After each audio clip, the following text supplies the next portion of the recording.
राष्ट्रीय हरित अधिकरण (एनजीटी) द्वारा नियुक्त और ग्रेट निकोबार अवसंरचना परियोजना के लिए हरित मंजूरी की समीक्षा करने का कार्य सौंपे जाने वाली एक उच्चाधिकार प्राप्त समिति (एचपीसी) इस निष्कर्ष पर पहुंची है कि प्रस्तावित ट्रांसशिपमेंट बंदरगाह द्वीप तटीय विनियमन क्षेत्र (आईसीआरजेड) में नहीं आता है, जहां बंदरगाहों पर प्रतिबंध है, लेकिन यह आईसीआरजेड में आता है, जहां इनकी अनुमति है।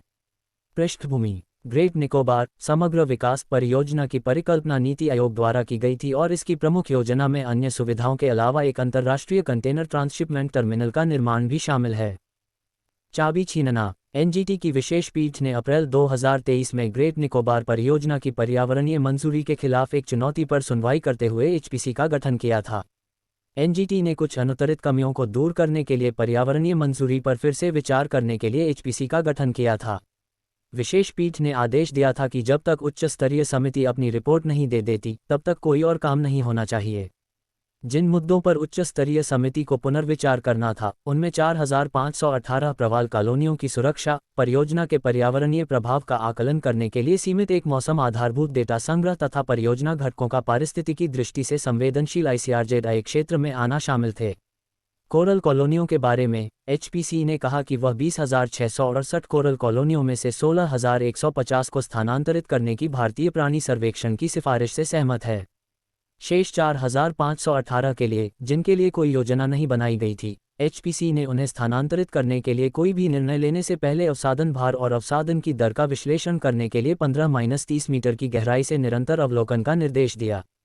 एकत्रित आधारभूत आंकड़ों के आधार पर एचपीसी ने कहा कि IA अधिसूचना 2006 के अनुसार पर्यावरणीय प्रभाव का आकलन करने के लिए मानसून के अलावा एक मौसम का डेटा पर्याप्त है। एचपीसी ने यह भी निष्कर्ष निकाला कि प्रस्तावित ट्रांसशिपमेंट बंदरगाह द्वीप तटीय विनियमन क्षेत्र आईसीआरजेड में नहीं आता है। एचपीसी का यह निष्कर्ष परियोजना के लिए ग्रीन क्लियरेंस प्रक्रिया के दौरान अंडमान और निकोबार एंड तटीय प्रबंधन प्राधिकरण द्वारा प्रस्तुत जानकारी से भिन्न है। प्राधिकरण ने कहा था कि परियोजना के तहत नियोजित बंदरगाह, हवाई अड्डे और टाउनशिप के हिस्से आईसीआरजेड क्षेत्र में 7 वर्ग किलोमीटर में फैले हुए हैं। द्वीप तटीय विनियमन क्षेत्र आईसीआरजेड के बारे में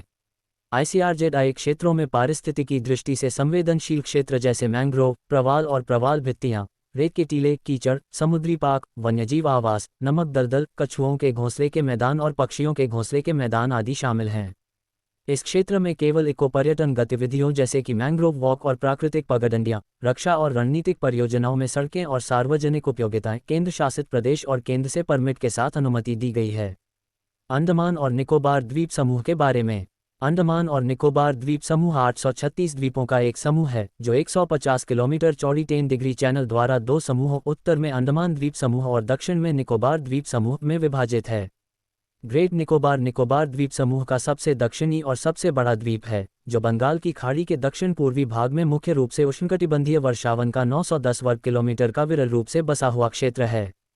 ग्रेट निकोबार में 2 राष्ट्रीय उद्यान, एक बायोस्फीयर रिजर्व, शोम्पेन और निकोबारी जनजातीय लोगों की छोटी आबादी और कुछ हजार गैर आदिवासी निवासी हैं।